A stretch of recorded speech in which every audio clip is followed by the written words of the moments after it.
آپ خود حجاب کرتی ہیں تو آپ ہمیں حجاب پر بھی لیکچر دے کر بتائیں گی کہ یہ اچھا ہے۔ لڑکی کا لہجہ صاف مذاق اڑاتا ہوا تھا۔ پتہ نہیں کس موضوع پر وہ سب بولنے کے لیے اکٹھے ہوئے تھے۔ یہ چند منٹ کی کلپ تھا۔ اب کیمرہ پھر مریم پر تھا اور پیچھے ایک بینر پر لکھا جرمنی نظر آ رہا تھا۔ آپ مسلم ہیں؟ اس نے الٹا سوال کیا۔ جی، لڑکی نے جواب دیا۔ تبھی آپ کو ٹینشن لگ گئی کہ میں آپ کو حجاب پر لیکچر نہ دے دوں۔ وہ ہنسی، پھر سنجیدہ ہو کر اسے دیکھا۔ آپ مسلم ہیں، آپ کے لیے ایک کتاب اوپر سے بھیجی گئی ہے، یہ حکم اس میں ہے، میں کیوں آپ کو حجاب کرنے کو کہوں گی؟ جائیں اس کتاب کو کھولیں، پڑھیں، اس میں حجاب کے علاوہ بھی حکم ہے۔ ان کو مان سکتی ہیں؟ مانیں، نہیں مان سکی تو ایک پیپر پر اپنی دلیلیں لکھتی جائیں۔ کیا آپ کے خیال سے وہ حکم کیوں نہیں ماننا چاہیے؟ اور جب سب دلیلیں لکھ لیں تو پھر سوچیں جس نے حکم دیا ہے اس کے سامنے یہ دلیلیں دہرا سکتی ہیں؟ جب وہ پوچھے گا میرا فلاں حکم کیوں نہیں مانا تھا تو آپ اپنی وہ دلیلیں اس کے آگے دہرا سکتی ہیں؟ اگر واقعی کر سکتی ہیں تو گڈ اینڈ ویل، ورنہ تلاش جاری رکھیں کسی نئی دلیل کے لیے تاکہ جواب دے سکیں۔ باقی میں کوئی مذہبی اسکالر نہیں ہوں، اس لیے مجھے اس کی اہمیت کا صحیح طرح سے معلوم نہیں ہے۔ میں خود اس لیے کرتی ہوں کہ میں ایسے کمفرٹیبل فیل کرتی ہوں۔ وہ باقاعدہ حجاب نہیں کرتی تھی، ایک اسکارف کو اپنے دوپٹے اسٹائل میں لیتی تھی، سر کے بال کبھی کبھار نظر آ جاتے اور نیچے گردن سے ڈھیلا لباس تو ہر ویڈیو میں مغربی تھا مگر اس میں مشرقی ٹچ تھا، یوں کہ اس کا جسم نمایاں نہیں ہو رہا تھا۔ وہ لڑکی بیٹھ گئی تھی، اب کوئی لڑکا کھڑا ہو رہا تھا۔ ہاشم نے موبائل ایک طرف کر دیا، اس کی کیفیت بہت عجیب ہو رہی تھی، شاید یہ بہت زیادہ خوشی تھی جس کا وہ کب سے انتظار کر رہا تھا۔ وہ مل گئی تھی اور اچھے حال میں ملی تھی، اوہ خدا شکر۔ اس کے بعد اس نے اسی سوشل میڈیا کے اکاؤنٹ پر رابطہ کیا تھا، معلوم ہوا وہ مختلف اداروں میں جا کر لیکچرز دیتی ہے۔ اس کی رہائش کہاں ہے نہیں معلوم، وہ ایک سے دوسرے لنک کے پاس جا رہا تھا، لوگ اسے دوسرے کے پاس ریفر کر دیتے، شاید اسے معلوم ہو کہ مریم میر کہاں رہتی ہے۔ یہ کیا ماجرا تھا، کوئی بھی اس کی رہائش کا نہیں جانتا تھا۔ ایک بار پھر سے وہ اپنے عہدے کا استعمال کر رہا تھا، فورن منسٹری سے اس کا ریکارڈ نکلوا رہا تھا، وہ پاکستان سے باہر کب گئی تھی اور پھر وہاں سے کس ملک گئی تھی، موجودہ رہائش کہاں تھی۔ خوش قسمتی سے وہ ایسے ملکوں میں گئی تھی جہاں پاکستانیوں کی کم تعداد ہوتی ہے۔ اس کا ڈیٹا آرام سے مل گیا تھا، سارا ریکارڈ نکلوا کر اس نے اس کے ابو کو اس کے مل جانے کی اطلاع کی تھی۔ سب بہت خوش تھے، وہ مل گئی تھی، رشیا کا ویزا لگوا کر اب وہ رشیا میں تھے۔ حاشر کو ماسکو کی فضائیں اپنی اپنی لگنے لگی تھیں، وہ یہی تھی مگر اس پر بہت غصہ بھی تھا، وہ اس سے ٹھیک ٹھاک جھگڑا کرنے والا تھا اور وہ اس کے پاس کیوں نہیں آئی تھی، کیوں؟ ایمبیسی سے اس کے رشیا کے بارے میں معلومات لے کر وہ دونوں اب اس ادارے کی طرف جا رہے تھے جہاں وہ پڑھا رہی تھی، اور وہاں سامنے رک کر اس نے فیصلہ کیا تھا پہلے اس کے ابو اس سے مل لیں۔ وہ آدھا راستہ تو روتے آئے تھے، وہ پھر پارکنگ میں کھڑی گاڑی میں بیٹھا رہا، پہلے وہ اپنے گھر والوں سے تعلقات ٹھیک کر لے پھر وہ جائے گا۔ اس کے ابو پرنسپل آفس گئے تھے، وہ مریم عالم اردو ٹیچر سے ملنے آئے تھے، پھر انہیں وہاں سے اس کے روم میں بھیج دیا گیا تھا۔ مریم اس وقت اپنا ایک لیکچر لے رہی تھی جب اس سے اطلاع کی گئی کوئی اس سے ملنے آیا ہے۔ اب اکثر لوگ اس سے ملنے آتے رہتے تھے، کوئی اپنے کسی سوال کے جواب کی تلاش میں آتا تھا تو کسی کو کیا کام ہوتا تھا۔ اس نے گردن ہلا کر 5 منٹ میں آنے کا کہا تھا۔ جب وہ فارغ ہو کر اپنے آفس میں پہنچی، سامنے ایک آدمی اس کی ٹیبل کی جانب جھکا ایک پمفلٹ پڑھ رہا تھا۔ مریم نے دروازہ بند کیا۔ ہیلو، میں مریم میر ہوں، کہتے وہ اپنی کرسی کی جانب بڑھی۔ اس کے ابو نے مڑ کر اسے دیکھا، مریم کا سانس جہاں کا تہاں رہ گیا تھا، اس کے ہاتھ سے کتاب چھوٹ گئی تھی، نوٹس کے صفحے بکھر کر یہاں وہاں ہو گئے تھے۔ اس کے ابو روتے ہوئے اسے دیکھتے ہولے ہولے قدم اس کی جانب بڑھانے لگے۔ میری بیٹی مریم، انہوں نے آگے بڑھ کر اسے اپنے گلے لگانا چاہا، وہ ایک دم سے ہوش میں آ کر پیچھے ہٹی تھی۔ کیا کرنے آئے ہیں آپ؟ اس کی آواز میں خوف تھا، وہ محسوس کر کے اور غمزدہ ہوئے۔ میں تم سے ملنے آیا ہوں، تمہیں لینے آیا ہوں، چلو میری بیٹی اپنے گھر چلو، ہم سے غلطی ہو گئی تھی۔ مریم نفی میں سر ہلا رہی تھی، اسے یقین نہیں تھا کہ وہ سچ بول رہے ہیں۔ وہ دوسرے ملک میں تھی، یہاں اسے مار نہیں سکتے تھے، پھنس جاتے، اس لیے اسے پیار سے بہلا کر ساتھ لے جانے آئے تھے۔ مجھے آپ کے ساتھ نہیں جانا، وہ نفی میں سر ہلا رہی تھی۔ ان کے دل کو تکلیف ہو رہی تھی، وہ اتنے سال بعد ایک دوسرے کو مل رہے تھے۔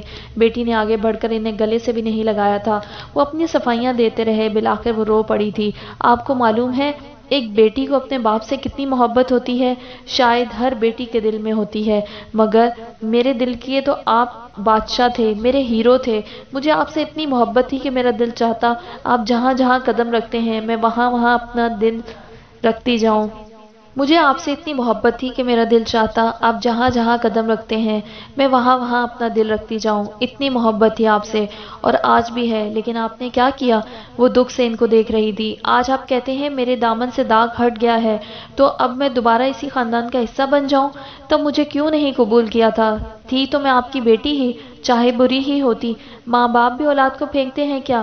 مجھے زندگی بھر نہیں بھولے گا، میرے قتل کے وقت آپ وہاں موجود تھے، آپ نے آگے بڑھ کر میرے بھائی کا ہاتھ نہیں روکا تھا۔ وہ بولتے بولتے پھر سے رونے لگی تھی۔ میرا بچہ جو گزرا سے بھول جاؤ، ہم شرمندہ ہیں، ماں باپ کو معاف کر دو۔ کبھی کبھار ماں باپ زیادتی کر جاتے ہیں، مگر اولاد سے محبت بھی تو کرتے ہیں، ہمیں تم سے بہت محبت ہے۔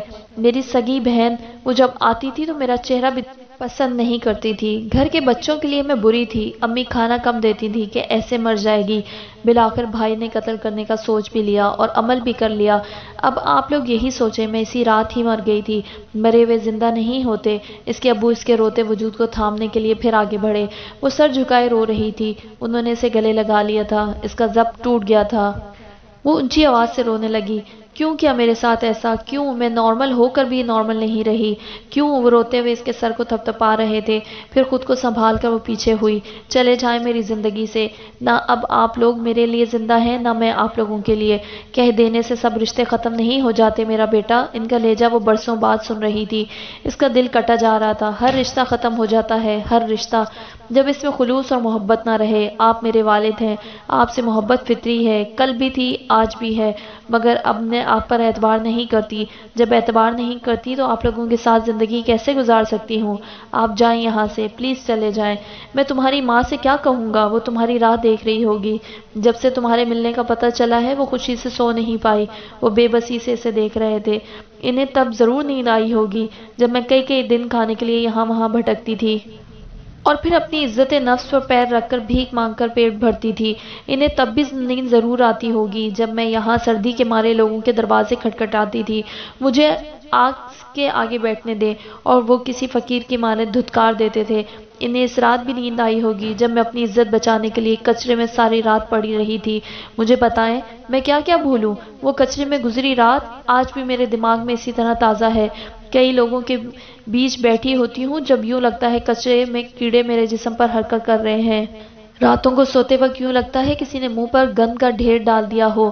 بدبو سے نیند نہیں آتی، لیکن تب بھی انہیں نیند آتی ہوگی، اب بھی آ جائے گی۔ آپ لوگ میرے ماں باپ ہیں، آپ سے ہمیشہ محبت رہے گی۔ خون کی محبت کبھی ختم نہیں ہوتی۔ میں نے ہر چیز کے لیے آپ لوگوں کو معاف کیا، مگر خدا را اب میری زندگی میں نہ آئیں، خدا کے لیے چلے جائیں، مجھے جینے دیں، میری تکلیف کو نہ بڑھائیں۔ وہ شکستہ قدموں سے پلٹ رہے تھے اور مریم نے بائیں ہاتھ سے اپنے دانت گاڑ دیے تھے، اسے اپنی چیخیں روکنی تھیں۔ اس کے ابو جا رہے تھے، اس کا دل ان کے قدموں سے لپٹا جا رہا تھا، وہ ضبط کی آخری انتہاؤں پر تھی۔ اسے واپس نہیں جانا تھا، کسی صورت نہیں جانا تھا۔ ان کے جانے کے بعد وہ وہاں سے نکل آئی تھی، اسے رونا تھا کھل کے بہت سا، شدت ضبط سے جسم میں کانٹے سے چبھنے لگے تھے۔ وہ سامنے نظر آتے اپنے اسٹوڈنٹس کو اطلاع کرتی وہاں سے نکل آئی تھی۔ اب بقیہ لیکچر اس نے کل دینا تھا، ابھی تو رونا تھا۔ وہ دوسرے دروازے سے نکل کر پیدل چلتی جا رہی تھی، جبکہ ہاشم نے اس کے ابو کو آتے دیکھ کر پوچھا تو انہوں نے روتے ہوئے سب بتا دیا تھا۔ پھر وہ اس کے آفس تک گیا تھا، وہ وہاں نہیں تھی، کہاں چلی گئی تھی؟ کیا ایک بار پھر سے بھاگنے والی تھی؟ ہاشم کو ڈر تھا۔ آنکھوں سے بہتے آنسوؤں کی وجہ سے بار بار راستہ دھندلا ہو رہا تھا، اس کے قدم لڑکھڑا رہے تھے، روتے روتے اس کی ہچکیاں بند گئی تھی۔ وہ چلتے چلتے وہیں فٹ پاتھ پر بیٹھ گئی تھی، بلند آہوں اور سسکیوں کے ساتھ روئے جا رہی تھی، ایک ایک رگ میں تکلیف محسوس ہو رہی تھی۔ شدت غم سے اس کا دل پھٹنے کو تھا، اس کی سانسیں اندر کہیں اٹکتی جا رہی تھیں۔ یہ دن کا مصروف وقت تھا، گاڑیاں آ جا رہی تھیں، پیدل کوئی نہیں تھا۔ اس تکلیف سے اسے اپنی رگوں میں درد ہی بہتا محسوس ہو رہا تھا، وہ درد کے ماری جھکتی جا رہی تھی۔ وہ ہر بار سوچتی بس یہی ہے درد اور تکلیف کی انتہا، اور ہر بات غلط ثابت ہوتی تھی۔ اس نے کب سوچا تھا اس کے ابو اسے لینے آئیں گے اور وہ درد کی اس انتہا کو بھی چھوئے گی؟ آج ساری تکلیفیں ایک ساتھ آ ملی تھیں، جھوٹے الزام کا دکھ، گھر والوں کے بدل جانے کا غم، ہاشر کے چھوڑنے کی تکلیف، پردیس میں گزری ذلت کے بہت سے دن جس نے پوری زندگی کے ہر سکھ کی قیمت وصول کی تھی۔ وہ کس غم کو بھولتی، کس درد کا مداوا کرتی، کس درد کو دل سے نکالنے کے جتن کرتی۔ اس کا دل چھوٹا سا تھا، اس کی گزری زندگی کے وہ سب غم ایک ساتھ اس کے دل میں نہیں سما رہے تھے۔ وہ روتے روتے دونوں ہاتھوں سے اپنے بال مٹھیوں میں جکڑ چکی تھی، یوں لگتا تھا پورا جسم ہی فنا کے دہانے پر آن کھڑا ہوا۔ روتے ہوئے اس کا جسم ہل رہا تھا، جانے کتنی دیر وہ روتی رہی۔ پیچھے سے ایک عورت نے اس کے کندھے پر ہمدردی سے ہاتھ رکھا۔ مریم نے سر اٹھا کر اسے دیکھا، وہ ہمدردی سے اس کی طبیعت کا پوچھ رہی تھی۔ مریم نے نفی میں سر ہلا دیا تھا۔ وہ ٹھیک نہیں تھی، اسے اپنا آپ بے جان لگ رہا تھا، جسم کی طاقت بس چند گھنٹوں میں نچڑ چکی تھی۔ اتنی دیر میں روتے روتے اس کی آنکھوں میں درد ہونے لگا تھا۔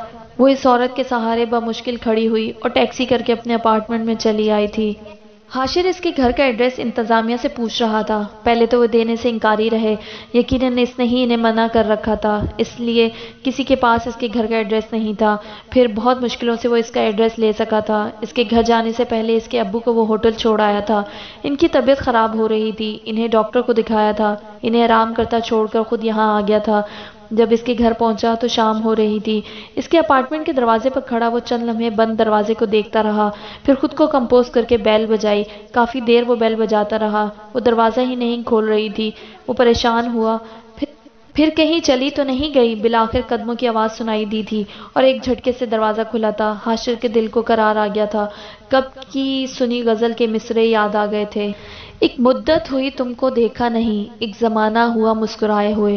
ڈھیلی سی ٹراؤزر کے ساتھ ڈھیلی سی شرٹ، بندھے بالوں سے نکلی کچھ بکھری لٹیں اور سوجی ہوئی آنکھیں۔ یقیناً وہ صبح سے اب تک روتی رہی تھی۔ وہ اسے دیکھ کر پہلے تو دنگ ہوئی تھی، پھر ایک دم سے اندر چلی گئی تھی۔ اب انہیں بھی معافی چاہیے ہوگی، وہ بڑبڑاتی جا رہی تھی۔ حاشر خود ہی اندر آ گیا تھا اور دروازہ بند کر دیا۔ وہ چلتے ہوئے بیڈ روم کی طرف جاتی سیڑھیوں پر بیٹھ گئی۔ حاشر نے تسلی سے اس کے اپارٹمنٹ کا جائزہ لیا۔ ایک چھوٹا سا مگر روشن اپارٹمنٹ تھا۔ ایک جانب چھوٹا سا بیڈ روم تھا جس پر 5 سیڑھیاں چڑھ کر جانی پڑتی تھیں۔ اس کی پارٹیشن ایک گلاس سے کی گئی تھی جس پر ابھی پردے ہٹے ہوئے تھے اور بیڈ کی بکھری چادر نظر آ رہی تھی۔ پھر اس کے سامنے چھوٹا سا ڈرائنگ روم پلس سٹنگ روم تھا اور اس کے سامنے والی دیوار گلاس وال تھی جس کے ایک کونے سے پردے ہٹے ہوئے تھے۔ دوسرے کونے میں چھوٹا سا کچن اور وہاں رکھی ڈائننگ ٹیبل اور اس کے گرد رکھی 2 کرسیاں۔ اس کے سامنے چھوٹی سی لائبریری تھی۔ وہ چھوٹا سا اپارٹمنٹ تھا مگر مکمل تھا اور خوبصورتی میں اپنی مثال آپ تھا۔ مریم سوجی ہوئی آنکھوں سے اس سے جائزہ لیتے دیکھ رہی تھی۔ وہ وہی تھا، گاڑی سے ٹیک لگائے کھڑا، اور وہ اس کے سامنے سے گزر گئی تھی۔ بہت خوبصورت اپارٹمنٹ ہے، یہ میرا گھر ہے، وہ جتاتے لہجے میں بولی۔ حاشر اس کی طرف متوجہ ہوا، اس کی سوجی آنکھوں نے توجہ کھینچ لی تھی۔ وہ چلتا ہوا اس کے سامنے جا کھڑا ہوا۔ وہ چوتھی سیڑھی پر بیٹھی آنکھوں میں سختی بھرے سے ہی دیکھ رہی تھی۔ حاشر نے گہری سانس لی۔ کیسی ہو؟ جس کام کے لیے آئے ہو وہ کرے نا، اس نے طنز کیا۔ کس کام کے لیے آیا ہوں؟ وہ اسی طرح سے اسے دیکھے جا رہا تھا۔ آپ کو بھی معافی تلافی چاہیے ہوگی تاکہ سکون سے رہ سکیں، تو شروع کریں اپنا کھیل۔ سوچ لو کہیں ایسا نہ ہو تمہیں ہی معافی مانگنی پڑ جائے۔ وہ ایک ایک لفظ چباتا اس سے 2 قدم نیچے بیٹھ گیا تھا۔ پاؤں زمین پر ہی تھے، رخ موڑ کر سیڑھیوں کی گرل سے ٹیک لگا لی تھی۔ واہ کیا ہی خوش فہمیاں ہے، میں آپ سے معافی مانگوں گی؟ کیوں مانگوں گی میں آپ سے معافی؟ ہاں، بھڑک اٹھی تھی۔ حاشر نے واضح محسوس کیا تھا وہ اس بات سے بے پرواہ تھی کہ وہ اس کے سامنے بیٹھے بغیر دوپٹے کے ہے۔ کچھ تھا اس کے انداز میں، غصہ اور حقارت، ہاں حقارت بھی تھی۔ وہ اسے بے وفا سمجھ رہی تھی، وہ اس پر اپنا سارا غصہ نکالنا چاہتی تھی، برسوں کا دبا غصہ، مشکل وقت میں ساتھ چھوڑنے کی تکلیف آنکھوں میں واضح تھی۔ حاشر نے ہاتھ بڑھا کر اس کا ہاتھ تھامنا چاہا، اس نے غصے سے ہاتھ چھڑا لیا تھا۔ تیزی سے نین کٹورے بھرنے لگے تھے۔ کوئی ضرورت نہیں مجھے ہاتھ لگانے کی، اب روتا دیکھ کر ہمدردی ہو رہی ہے؟ اس وقت کہاں تھے، کیوں چھوڑ دیا تھا؟ وہ رو پڑی تھی، جلتی آنکھوں میں پھر سے پانی آ جانے کی وجہ سے تکلیف بڑھ گئی تھی۔ حاشر اٹھ کر اس کے ساتھ بیٹھ گیا۔ نہیں چھوڑا تھا تمہیں؟ کیسے چھوڑ سکتا تھا؟ مریم نے روتے ہوئے اس کے کندھے پر سر رکھ لیا تھا۔ آج ہی سارے ضبط ختم ہونے تھے، برسوں بعد رونے کے لیے کوئی کندھا دستیاب ہوا تھا۔ وہ سالوں سے اکیلے روتی آئی تھی، روتے ہوئے پھر سے اس کی ہچکیاں بن گئی تھی۔ بہت مشکل دن تھا، آج ہی ضبط کے سارے بندھن ٹوٹنے تھے۔ اس کا جسم کانپ رہا تھا، برسوں کی تکلیف تھی۔ حاشر نے اسے سکون سے رونے دیا، اس کے کندھے کے گرد اپنا بازو کا تحفظ بنائے، اس کے کندھے کو تپک رہا تھا۔ جب اسے روتے ہوئے احساس ہوا کہ حاشر کے کندھے پر سر رکھے رو رہی ہے، ایک دم سے پیچھے ہوئی تھی اور دونوں ہاتھوں سے آنکھیں صاف کی اور گالوں کو بھی صاف کیا۔ وہ اسے ہی دیکھ رہا تھا۔ مریم نے نظر اٹھا کر اسے دیکھا، وہ اب اس کا شوہر نہیں تھا۔ کاش کہ مر جاتا جب اس کا نہیں تھا تو۔ اسے پھر سے رونا آیا۔ وقت نے اس کے بہت سے ناقابل تلافی نقصان کیے تھے۔ اس کی پھر سے بڑھتی آنکھوں کو دیکھ کر حاشر نے فوراً وارننگ دی، بس کرو اب، بہت رو لیا۔ حاشر نے ضبط کی داد دینی چاہی تھی، وہ پرسکون تھا۔ پہلی بات یہ بتاؤ، تم گھر سے نکل کر میرے پاس کیوں نہیں آئی تھی؟ اب اس نے اپنا رجسٹر کھول لیا تھا۔ طلاق کے بعد کوئی گنجائش بچتی ہے؟ مریم نے الٹا سوال کیا۔ تم نے طلاق نامہ خود پڑھا تھا؟ کیوں پڑھتی میں، جب معلوم تھا 2 دن پہلے آپ کی والدہ نے فون کر کے سب کہہ دیا تھا، پھر آپ کے پیپرز کو پڑھنے کی گنجائش بچتی تھی؟ حاشر نے افسوس سے اسے دیکھتے ہوئے کوٹ کے اندرونی جیب سے فولڈ کیا ہوا وہ لفافہ نکالا۔ اسے پڑھو، یہی کاغذ سے نا، پڑھو اور بتاؤ کیا ہے یہ۔ اور پڑھنے کے بعد جو مریم کے چہرے کے تاثرات تھے وہ کسی طور نظر انداز کیے جانے کے قابل نہیں تھے۔ حاشر نے واضح خوشی دیکھی تھی۔ تم نے پاکستان کیوں چھوڑا؟ حاشر اس سے ایک ایک چیز کا حساب لینے والا تھا۔ مریم نے چہرے پر ہاتھ پھیر کر خوشی سے اس تاثر کو حاشر سے چھپانا چاہا۔ حاشر نے اس کے دونوں ہاتھ پکڑ لیے۔ مریم نے نظریں اپنے پیروں پر ٹکا لی تھی۔ خود پر اتنا غصہ آنے لگا، بھلا کیا ضرورت تھی اسے بن کہے معاف کرنے کی؟ جی حاشر نے معافی نہیں مانگی تھی اور وہ اسے پھر بھی معاف کر چکی تھی، اور اب اس وقت اس کے سامنے کھڑی شرما رہی تھی۔ ڈوب کے مر جاؤ مریم، وہ خود کو سنا رہی تھی۔ وہ اس کا ہاتھ پکڑے اسے صوفوں کی جانب لے آیا تھا۔ کچھ پوچھا ہے تم سے؟ حاشر نے بات دہرائی۔ پاکستان میں نہیں رہ سکتی تھی؟ اگر رہتی تو کہیں چھپ کے، مجھے وہاں سے نکلنے کے بعد ایک اچھی اور مکمل زندگی گزارنی تھی، یوں چھپ چھپا کے نہیں، ساری زندگی کے لیے مجرم تھی، مگر اپنے لیے تو نہیں تھی۔ میں تو جانتی تھی کہ میں بے گناہ ہوں، میرے لیے یہی کافی تھا، میرے لیے اپنے حق میں اپنی گواہی بھی کافی تھی، اور جب بے گناہ تھی تو میں اچھی زندگی ڈیزرو کرتی تھی جو پاکستان میں ناممکن تھی۔ بولتے ہوئے پھر اسے وہ دن یاد آنے لگے۔ مریم نے اپنے پردیس کے ذکر کو مختصر کرنا چاہا، مگر حاشر ایک ایک بات پوچھتا رہا اور مریم خود پر قابو پائے اسے سب سناتی رہی۔ پھر بنا مریم کے پوچھے وہ اپنا سفر بتانے لگا۔ ردا کے ذکر پر اس کے چہرے کے عضلات تن گئے تھے۔ تم جانتی تھی وہی اصلی مجرم تھی؟ حاشر غور سے اس کے چہرے کو پڑھ رہا تھا۔ ہاں، تو بتایا کیوں نہیں تھا؟ اسے دھچکا لگا تھا۔ شروع میں اندازہ نہیں تھا، مگر جب بھی سوچتی ہر بار اسی کی طرف شک جاتا تھا۔ پھر میں سوچتی کہ میں کہیں بدگمان تو نہیں ہو رہی، وہ تو میری بہت اچھی دوست تھی، میں اپنے آپ کو جھٹلا دیتی تھی۔ میں کبھی مڑ کر نہیں دیکھنا چاہتی تھی کہ میری پیٹھ میں چھرا کے اس نے گھونپا تھا۔ میرے لیے ایک ہی تکلیف بہت تھی، میں یہ نہیں چاہتی تھی کہ جب مڑ کر دیکھوں تو کوئی پیارا نظر آئے۔ وہ آہستگی سے بول رہی تھی۔ حاشر نے افسوس سے سر ہلایا۔ وہ واقعی بہت معصوم تھی۔ ردا کے پکڑے جانے کے بعد اس نے مجھے وہاں بلایا تھا کہ میں اس کی طرف سے تم سے معافی مانگوں۔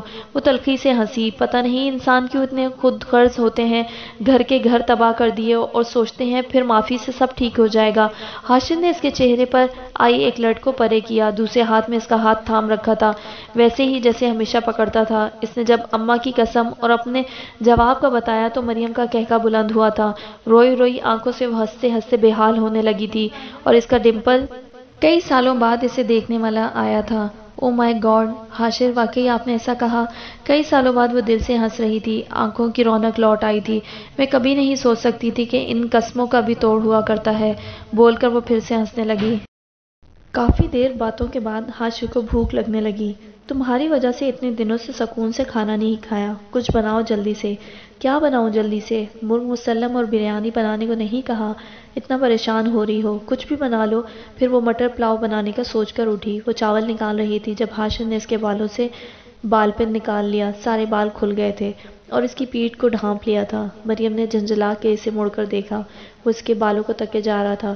تمہارے بال گھنگریالے ہیں؟ اس کی صدمے بھری آواز آئی تھی۔ مریم کا دل خوش ہوا، اس کے بال اسے پسند آئے تھے۔ آپ کو اچھے لگتے ہیں گھنگریالے بال؟ اس کی آواز میں کھنک تھی۔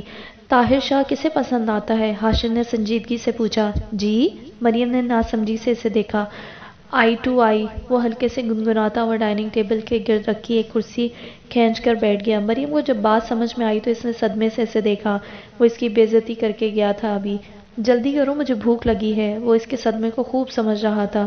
مریم نے غصے سے مڑ کر پھر سے بالوں کو باندھ لیا تھا اور اب جلدی جلدی ہاتھ چلا رہی تھی۔ پیچھے وہ بھی اسی تیزی سے اسے آئی ٹو آئی سنایا جا رہا تھا۔ میرے بالوں کی چھوڑیں، اپنی فکر کریں، بوڑھے ہو رہے ہیں۔ وہ مڑے بغیر چمچہ ہلاتے ہوئے بولی۔ سالوں بعد وہ ملا تھا اور اس سے بہت محبت کرتا تھا۔ میری اماں کو بھی یہی ٹینشن تھی، بڑھتی عمر کے ساتھ پھر شادی مشکل ہو جائے گی۔ وہ اپنی سنا رہا تھا۔ ارے بڑھتی عمر کا خوف؟ وہ مڑ کر کسی کمرشل بریک کی طرح شروع ہوئی۔ پونڈز کریم لگائیں، بڑھتی عمر جیسے تھم سی جائے۔ اپنی طرف سے اس نے اسے لاجواب کیا تھا۔ اچھا، پونڈز والوں کے پاس بالوں کو سیدھا کرنے کی کوئی پروڈکٹ ہے تاکہ ایک ہی صف میں کھڑے ہو جائیں حاشر اور مریم؟ نہ کسی کی بڑھتی عمر رہے گی، نہ گھنگریالے بال۔ مریم نے سلاد کے لیے اٹھایا کھیرا، غصے سے پلٹ کر اس کی طرف پھینکا۔ یہ شخص سالوں بعد اسے مل رہا تھا۔ حاشر نے کھیرا کیچ کر لیا تھا۔ دھو کر تو پھینکتی، ذرا جو شوہر کی خدمت کا شوق ہو۔ کھیرے کا معائنہ کرتے ہوئے اسے دھونے کے لیے اٹھنے لگا۔ مریم نے اپنے رشتے کی پہلی شرط یہی رکھی تھی کہ اسے پاکستان لوٹ کر نہیں جانا تھا۔ وہ پھر سے ایسے لوگوں کے بیچ نہیں رہ سکتی تھی جو اس کے برے وقت میں اسے کسی گلے سڑے حصے کی طرح دور پھینک دیتے تھے۔ حاشر چاہے تو رشتہ قائم رکھے ورنہ توڑ دے۔ رشتہ توڑنا تو ناممکن تھا، مگر اس کی پاکستان میں بھی بہت سی مصروفیات تھیں جن کا حل یہ تھا کہ وہ کچھ دن پاکستان میں رہتا تھا اور کچھ دن اس کے پاس آ جاتا تھا۔ اور اب وہ ماسکو نہیں، ایمسٹرڈم رہتے رہے، کیونکہ ان کا ایک آفس یہاں بھی تھا۔ انہوں نے نیا گھر لیا تھا جو اس سے بڑا تھا۔ حاشر کا ارادہ تھا وہ پاکستان کی مصروفیات کو کم کر کے مکمل طور پر بس یہیں کا بزنس سنبھال لے۔ زندگی نے بہت کچھ لیا تھا تو بہت کچھ دیا بھی تھا۔ ان کی 2 سال کی بیٹی تھی۔ مریم اس کے گھنگریالے بال دیکھ کر اتنی خوش ہوئی تھی کہ حد نہیں، مگر حاشر نے پھر بھی اسے طاہر شاہ کہنا نہیں چھوڑا تھا۔ سب محبتیں ایک طرف، یہ طاہر شاہ کی چڑ ایک طرف۔ آج وہ 15 دن بعد گھر آ رہا تھا۔ مریم نے ڈنر کی تیاری کر لی تھی۔ ہر بار اس کے گھر آنے پر کسی دعوت کا سا اہتمام کرتی تھی۔ اب بھی بنی سنوری اس کا انتظار کر رہی تھی، اور جب وہ گھر آ کر بیٹی سے ملا تو اس کی مسکراہٹ گم ہوئی۔ مریم نے اس کے بالوں کی افریقی مینڈیاں بنائی ہوئی تھیں۔ یہ کیا ہے؟ اس نے سنجیدگی سے پوچھا۔ بالوں پر کچھ ہو تو اسے ہیئر اسٹائل کہتے ہیں، اب کہو طاہر شاہ۔ اس نے ہنسی دبائی۔ وہ سنجیدگی سے بیٹی کے بال کھولنے لگا۔ نہیں، میں نہیں کھولنے دوں گی، کتنی تو پیاری لگ رہی ہے۔ اس نے بیٹی کو اٹھا لیا، وہ اسے تنگ کر رہی تھی۔ مریم، آج کے بعد میری بیٹی کا ایسا ہیئر اسٹائل نہ بنانا، بہت مہربانی، اس نے غصے سے کہا۔ مریم پر ذرا اثر نہ ہوا۔ پہلے وعدہ کریں، پھر کبھی طاہر شاہ کا نام نہیں لیں گے۔ ٹھیک ہے، وعدہ۔ اب وہ بیٹی کے بال کھول رہا تھا۔ اپنی ظالم ماں کو دیکھو، کیسے افریقیوں کی طرح کھوپڑی سے بال چپکا دیے تمہارے۔ وہ بیٹی سے بول رہا تھا۔ اتنے پیارے بال ہیں میری بیٹی کے، خامخواہ حلیہ بگاڑ دیا۔ اچھا، اور بیٹی نے وراثت میں یہ بال ماں سے لیے ہیں، اور بیٹی کی ماں نے سانپ والے انکل سے۔ طاہر شاہ، اب حاشر مسکرا رہا تھا۔ وہ پیر پٹکتی کچن میں چلی گئی تھی۔ تم نے کہا تھا طاہر شاہ کا نام نہ لینا، میں نے نہیں لیا، اب کیوں ناراض ہو گئی؟ اس نے پیچھے سے صدا لگا کر پوچھا تھا۔ وہ پٹک پٹک کر برتن ڈائننگ ٹیبل پر رکھ رہی تھی۔ حاشر بیٹی کے سارے بال کھول کر اب ناراض بیوی کو منانے جا رہا تھا۔ ان دونوں نے اپنی زندگی کے بہت مشکل دن دیکھے تھے۔ ایک نے اپنا ایمان جیتا تھا اور دوسرے نے وفا کی نئی مثال قائم کی تھی۔ وہ دونوں ایک دوسرے کے لیے پرفیکٹ میچ تھے، بیسٹ کپل۔